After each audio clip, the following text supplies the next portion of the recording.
companies, Okay. right? Of course, the big tech always want to hire the top talents, right? Amazon, For sure, for Google, sure, right? for sure. But within Yeah, that, in this realm of consulting, I took 4 months to learn Yeah. everything I needed to know. So I Sure, think it's not from kids, right? and Because we just discussed how the marriages were dropping. correct, in and the you previous remember episode. like stringent rules around employment passes are warranted to protect some of our younger generations today in Singapore. Foreign talent does accelerate that growth. I mean, we have been experiencing this prosperity we have. I think partly also because of having proper foreign talents in Singapore. So Sector, I think $6,200 these days, right? There are a lot of roles within financial sector. This is the entry level positions. okay, A more tighter study to really see what are these entry level plus 2 roles, because I don't think that, to be honest, at that level you can seriously say that these are top talents. Policy will not work here. I mean, that's your position. yes, indirect, yes, What yes. I'm hearing, right, you are not a believer in the Trump's 100K policy, because clearly Why? you believe in the open door policy. If it's you, let's say today you are a good employee, going to work, right? Suddenly you receive a notification from an employer.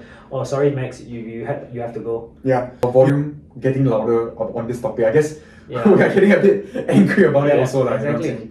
Yeah. Hi everyone, welcome to Bird Boys episode 4. I'm Max. I'm Terence. And this is your weekly dive into the most interesting news with our reactions and takes on what's happening.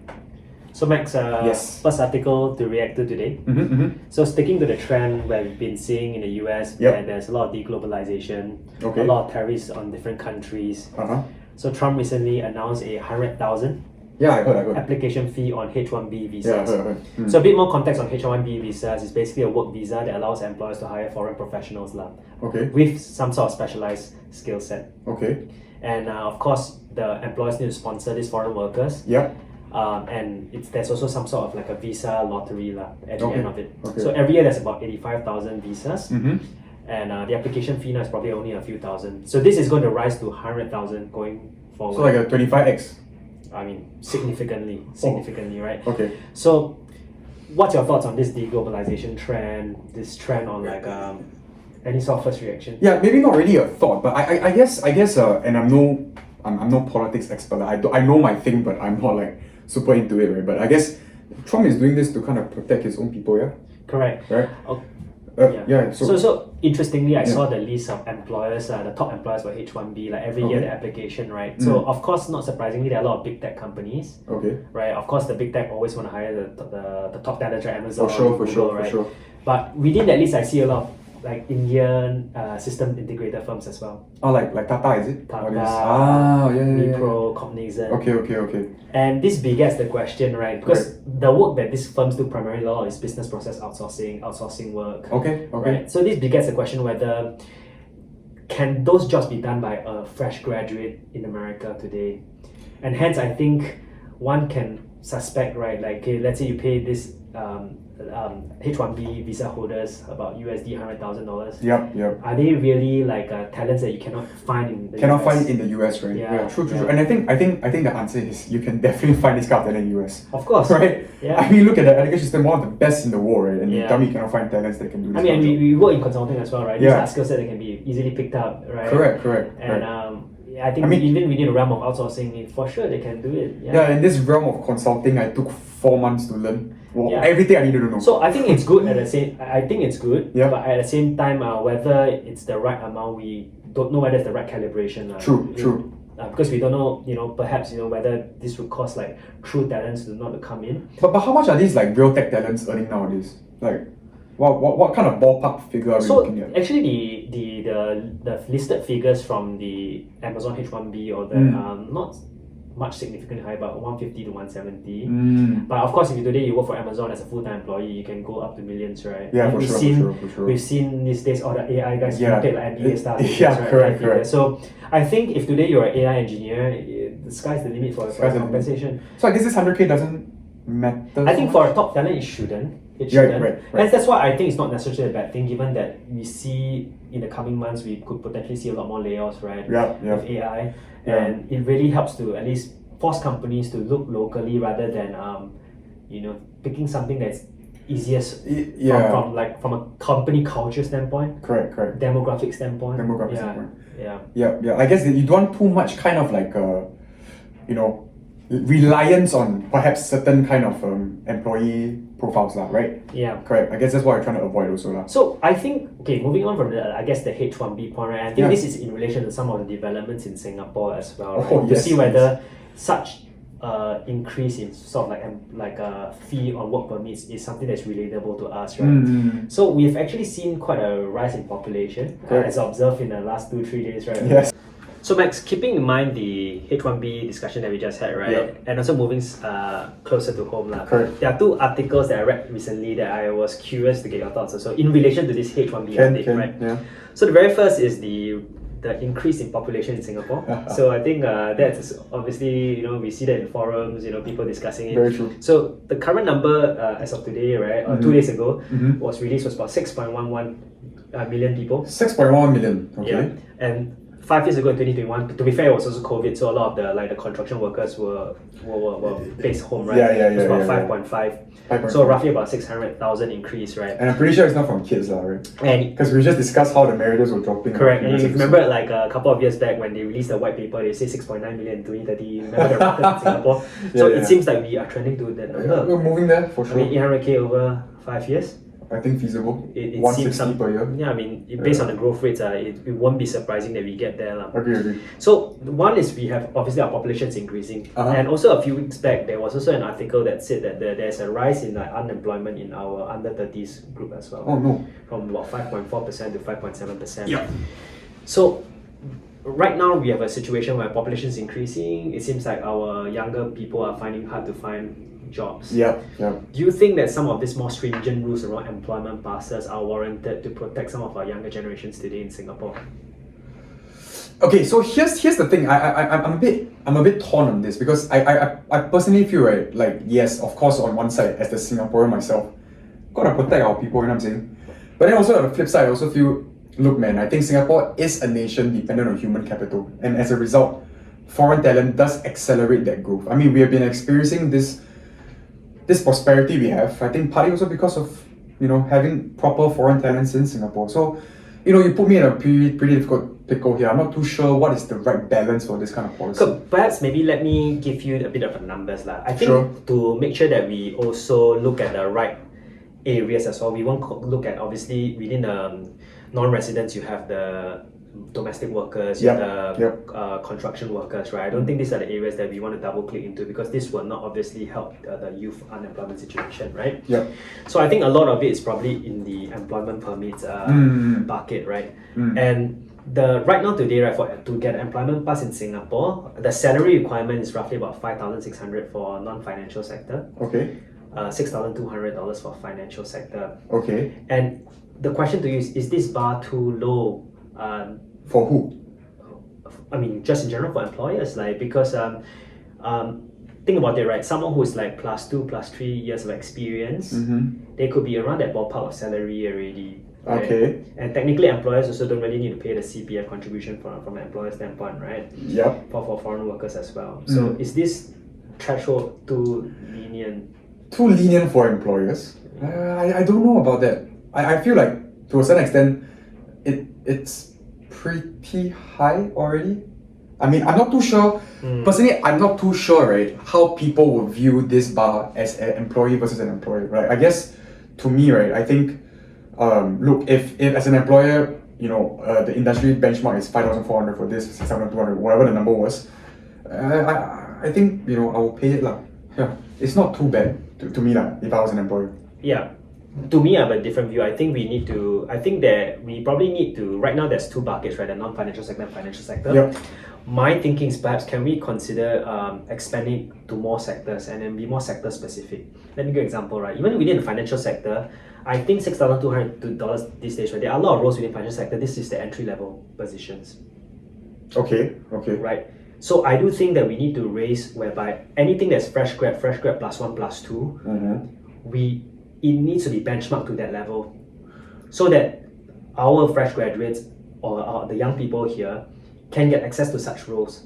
Okay. And firms will not have that opportunity to hire someone from elsewhere to take those roles. I don't think we will ever argue against top talents coming in, Yeah. like those that are going to be making in the millions, regional directors, right? Right. But I think specifically for those under 30, we probably need to do a more tighter study to really see what are these entry level plus 2 roles, because I don't think that, to be honest, at that level, you can seriously say that these are top talents. Right. So I mean, at this income level, you don't see them as... No, at this experience. At this experience level, this is hard to argue that they are top talent. At the end of the day, salary correlates with somewhat years of experience as well. Correct. Right. And I think at fresh grad plus 2 level, I think that level is not something that it definitely should be more protected. I guess it's hard to deduce whether I mean, if you're a uni grad, I guess your point is if you're a uni grad from wherever you are in the world, it's very hard to deduce whether you are top talent or not. Right? It's like hard to tell whether you will, be a good high performer. Everyone comes in around the same level of experience, right? So Max, I mean, okay lah. From what I'm hearing, right, you are not a believer in the Trump's 100K policy, because clearly you believe in the open door policy. No, not say open door policy, right? Because you say that we need to be top talent. So clearly, if there's 100K, then no one's going to hire a $6,000 per person guy, right, per month. Yes. For sure, it's going to be, the economics don't make sense. The economics don't make sense. So clearly, what you're saying is that Trump's policy will not work here. I mean, that's your position. Yes, indirect. Yes. And if you peel back everything, that's how I feel like. I think in Singapore's own climate and it doesn't work. I don't think it will. But at these levels, do you think it needs to be more stringent? My point.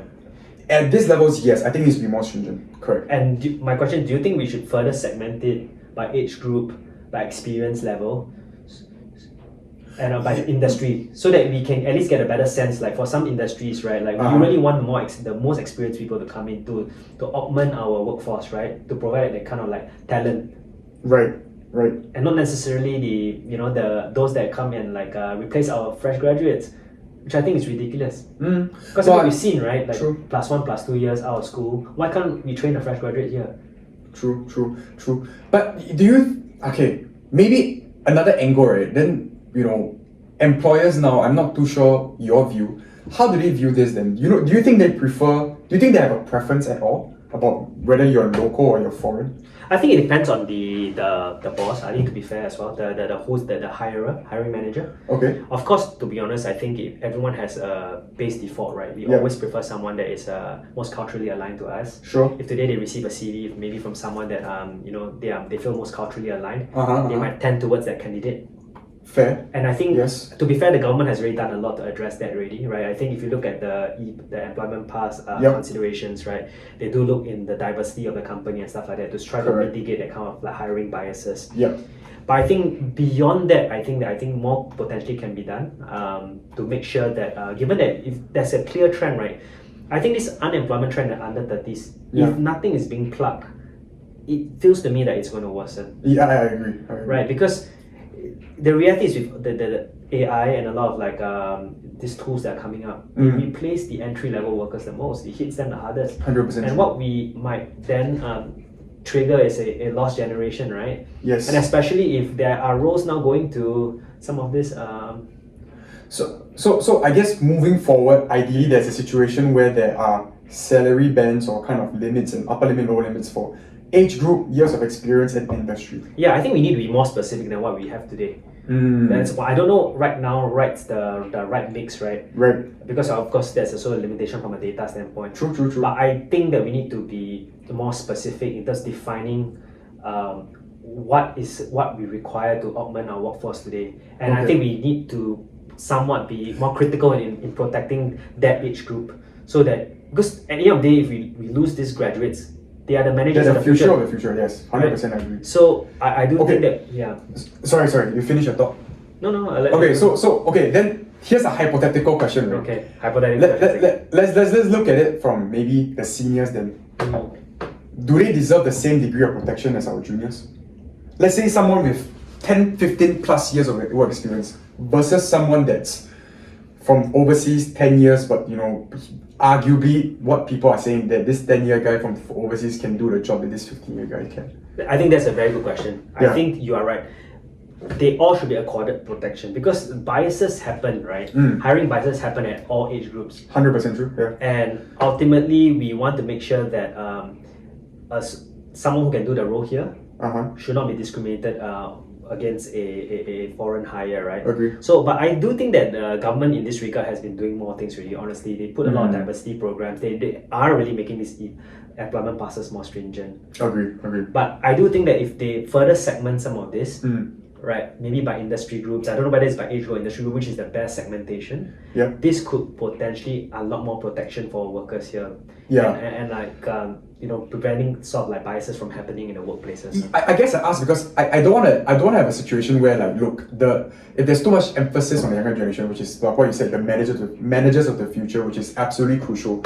But you don't want to be in a situation where, as a Singaporean, I wouldn't want to work in a place where look at my junior level everyone's Singaporean, but then on top it's all non-Singaporean, right? I mean, it's just kind of like it's true. I know, I agree with you. But there's also an element I think whereby let's say the workforce is like at full employment. Then we clearly need for us to augment your workforce, right? 100%. It goes without a doubt. There's no doubt. Of course, I think today we won't go into like the cost of living topics population. I think that's a separate diversity, social cohesion. That's a separate topic. Yes. But I think it's quite concerning, like the numbers on some of our young graduates, and I don't see the trend reversing anytime soon without any sort of like more dedicated or focused measures lah. Of course, we spoke about the traineeship programs a few weeks back. True. But I think that ultimately, right, more can be done clearly as seen in some of these things that we've seen. The traineeship is a plaster in the grand scheme of things, right? So, correct. So any sort of final thoughts on this, like given all this trend on H1B increasing? I mean, overall, I'm super into making sure that the future generation of Singapore, they have opportunities that they deserve, right? Yeah. Like, I mean, to be fair, as a bit more emotional, right, but a bit more personal. But I guess like every time a graduate, be it you're from whatever university, whatever polytechnic, it doesn't matter, right? Whatever kind of institution, you're always promised the opportunity of work and like in whatever degree and capacity, and to see that slowly diminishing away is not a very, very nice sight to see. It's like we work so hard because of that promise made to us by our teachers, by the government, whatever it is, and then I think there's a responsibility to ensure that the right policies are in place to support this vision and dream that we had. Yeah. So on the same line, our second topic for today, right? And it's actually quite heartbreaking to read about it, right? So Agoda laid off 50 Singapore staff in the last 2 weeks. And they basically said that they will not get any sort of severance compensation if they were to report the layoffs to any sort of government agencies, NTUC, any sort of the tripartite alliance. So, what do you think about it? It's quite heartbreaking to hear. Like, I'm a Agoda VIP member. Is it? Hey, they used to give me free lounge passes. Cancel. Agoda premiums. Okay, but I saw this article around the same time as you. I was very, very sad to see this. Yeah, it's quite upsetting to be honest. Very upsetting. Very, very upsetting. Because, like, what did these people do to deserve this? You know what I'm saying? Like, okay. I think a better way to frame this, what would you do if it's you? Let's say today you are a good employee, you're going to work, right? Suddenly you receive a notification from an employer. Oh, sorry, Max, you have to go. Yeah. The thing is, right, to be very honest with you, my very first reaction, I'll be completely lost. Yeah. Because it came as a shock. Bam! No, I think even if they were to not have that stipulation, you will be lost already. I'll be lost already. Like, I don't know who to look to. You tell me I can't go to MOM. I mean, who do I go? I'm sure HR not on my side. Yeah. So it's a super stressful situation. It's an extremely stressful situation. Yeah. Right? So similar to you, right? And do you think you actually report to the authorities, honestly? I call police, I don't know. no. But I think, right, look, the way I will think about it, and I think many Singaporeans will think about it also the same way, it's a ROI calculation, right? Dude, if I go to the authorities, I go into this legal battle. It's a drain on my cash flow. There's no guarantee I'll get whatever guaranteed severance, right? It's like, to me, it's a lose-lose. Yeah. And net loss. I think the process is foreign. Correct. To most people, right? It's uncertain. Yes. And hence that's why you feel like the way you feel, because you don't know the rules. Correct. The law of the land is unclear. Correct. Hence, of course, you'll be like, I take this money rather than I end up losing this money, and then I also don't get the money. I lose my job as well. Exactly. Because to be fair, that sum of money probably might tag you for some time before you find a new job, right? Yeah, very true. And actually, right, staying on this line as well, this is not really the first transgression by an international employer. Very true. So we've seen it over the last year, right? Lazada also got into quite a bit of heat for laying off people without consultation with some of the unions. Dyson also giving a super short notice before they lay off employees. Yep. what's going on? Like, are they becoming too brazen now, or they don't really care about us? Yeah, before this, right, let me just say, man, all my friends that work for local companies by local founders, SMEs, right, they have the best experience.